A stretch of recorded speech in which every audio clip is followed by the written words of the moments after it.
just, I think we left off at my friend's funeral. Mm-hmm. And so, Amy and I, during this whole time before our friend passed, we had become very close and been dating since about 2013, 14.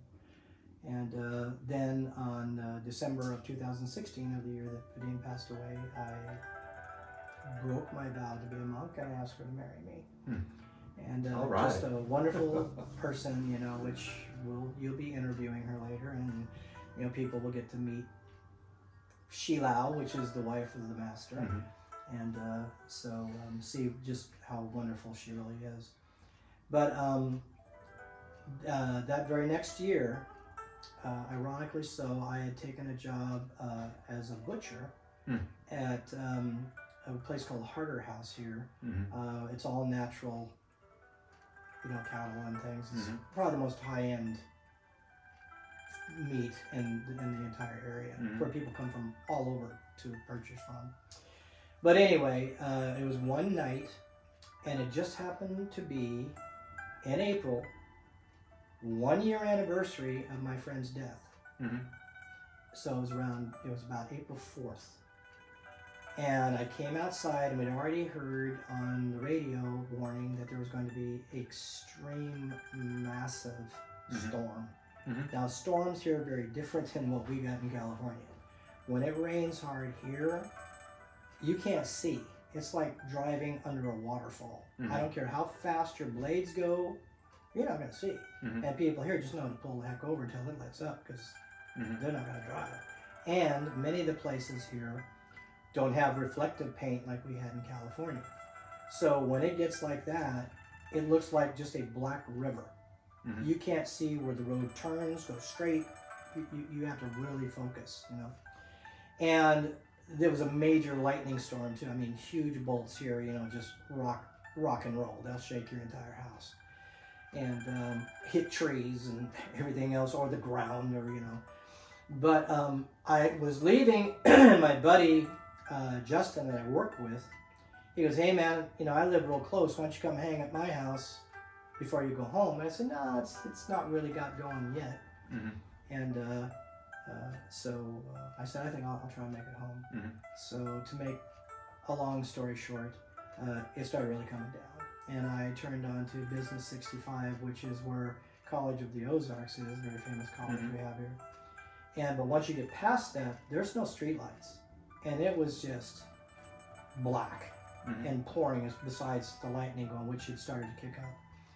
And I was really focusing on my black windshield wipers going as fast as they could. And then I saw this gold car come up in my mirror. I don't know what he was doing going that fast, but he's like floating across the street and about to hit me.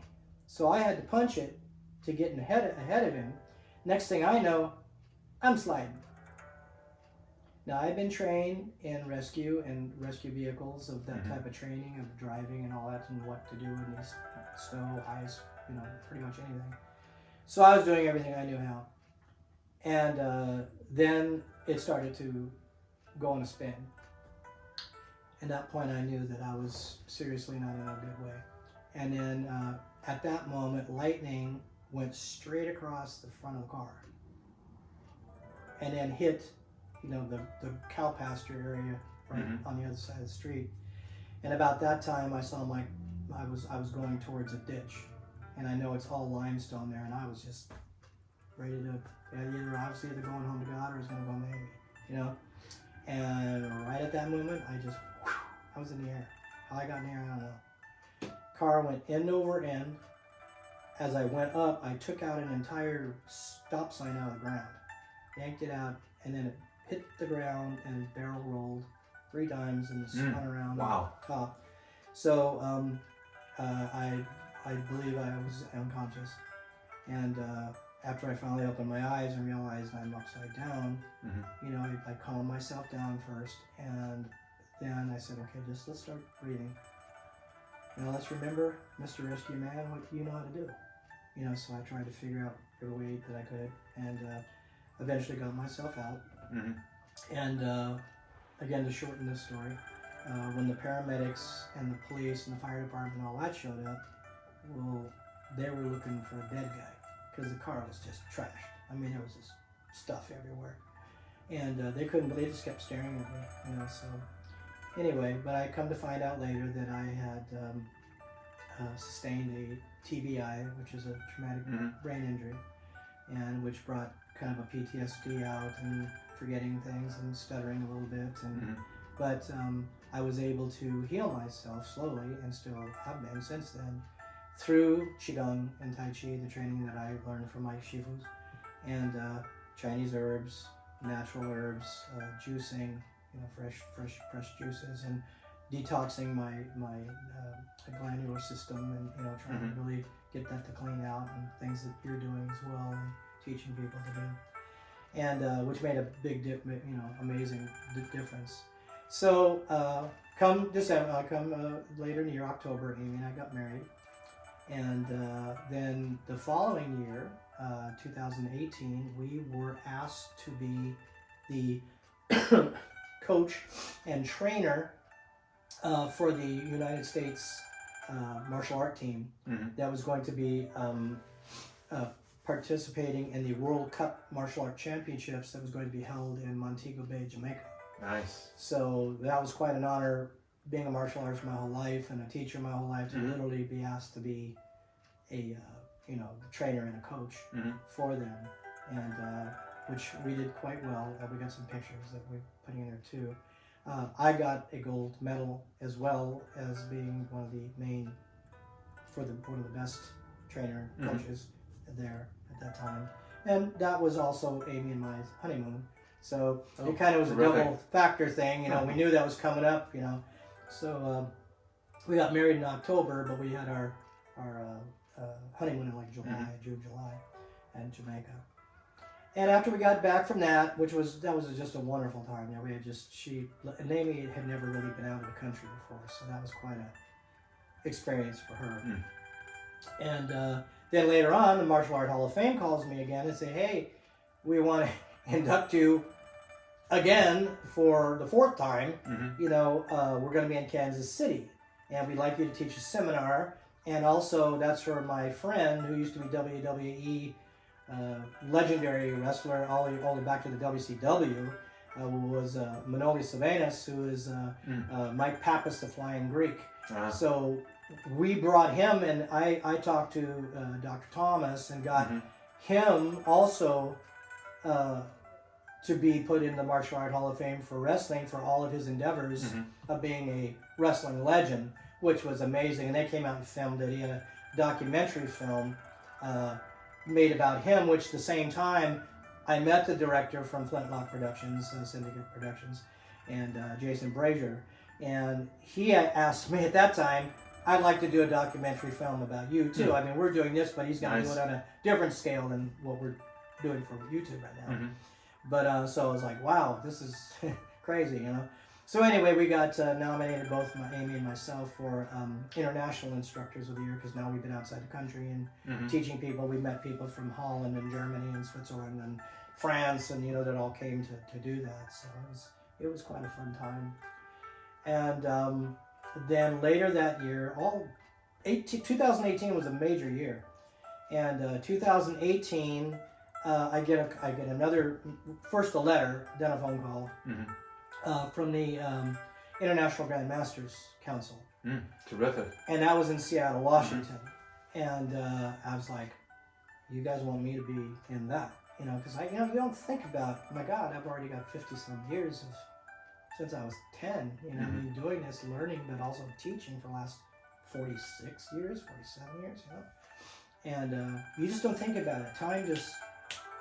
that's interesting and great that we're having this experience doing this series, because we're just encapsulating everything, to have this, people don't realize how many things they do in their life, until they really sit down and extrapolate all the thoughts out of their mind or write it down, and that's why it's so good to keep a journal. You guys got to start writing things about your life, because you're going to forget about it. That's why I started writing the books, because I wanted to keep all of that, to have for my grandchildren, my children, my daughter, and Amy, and whoever, students, whoever, But so we went along with that. So we went to Seattle, and they brought me into the Grandmasters Council. Mhm. I do not classify nor use that title for me. I didn't really create something. I've added my ideas to Kempo. I've added my ideas to other things, or took what my teachers taught me and evolved with it more, which we're supposed to do. Take it to another level if you can. That works for you. Also the Shaolin things, I just incorporated all that, but I did not create those. So I see myself as, that's why I always loved being when I got to work with the Dalai Lama. At the stature of who he really was, and he'd just go, I'm a simple monk, I'm nobody. You know, and I went, wow, how amazing is that? You know, we're just somebody here to help heal ourselves so we can help other people. You know, so that's been the thing that I've gone with ever since, you know, so I'm continuing to teach here. You know, gone through the ups and downs of what's been going on with our world, and you and I've got to hook up a couple of times. You know, you were here 3 years ago, and now we got to spend a number of months. Yeah, 3 years ago you had this other studio in Springfield for a short time. Yeah, and that's where we did the ceremony and everything. Right. That was wonderful. That's right. But that studio was too far for you to drive, I guess. Yeah, it was just, you know, after driving to Beverly Hills all those years, and it just was, you know, because it's different. It's only like 32 miles, but in LA it's a straight trek, you know, but we still had to deal with the freeway.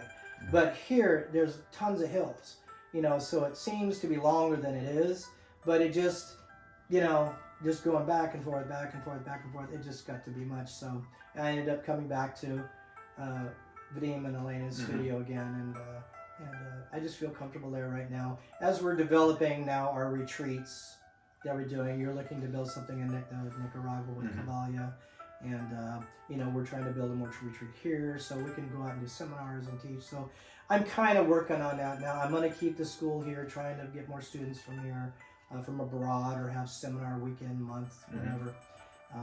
And that's kind of where I am now. And filming, we're going to be going online doing, we're going to have our martial arts online Shaolin training, the forums and things where people can interact with me, you know, and get books or whatever other things that I come up with for people to use to help benefit others that I physically can't get to, but we can talk to. There are other people doing this as well. Well, it's an online world, and so but training that's pretty much online. What's happening with this world now. As technology, you can't keep up with. It's too much. It just keeps evolving so fast, you know, right now. So, but it's been a great run, and I'm still on that path, and it spiritually gets stronger all the time, and you know, just keeping our connection with the higher power, with God, and, you know, and just letting Him keep moving that path forward, because He's the one that's opened all those doors for me when successes and turned to a fail, but then there was another door, but then there was another door, or saved me from dying numerous times in my life. There's a reason He has kept me around. There's a reason you're still here. You know, everybody has a purpose. You have to find what that is. This is what I've learned after all these years. Find that purpose, find that desire, find that goal, that one thing that you have not yet done, that you've done other things that you've been miserable with, jobs you've hated and held yourself back because only you know what that is. And when you find that, not only will it help you, you will be able to help other people. Find that, open that door, bring that energy in, connect to that higher power, and let it work through you. If that's the main thing that I can give you, that's what I give you, that I've learned, that is what has to happen. Desire, intent, and certainty, and know that He's driving the car. Somebody's driving the car, it's not me. That's right. Awesome. Well, boom. This has been a great series. I think that completes the entire series, and it's quite a story. Thank you very much for being Peace here. and blessings to you. Peace and blessings to you.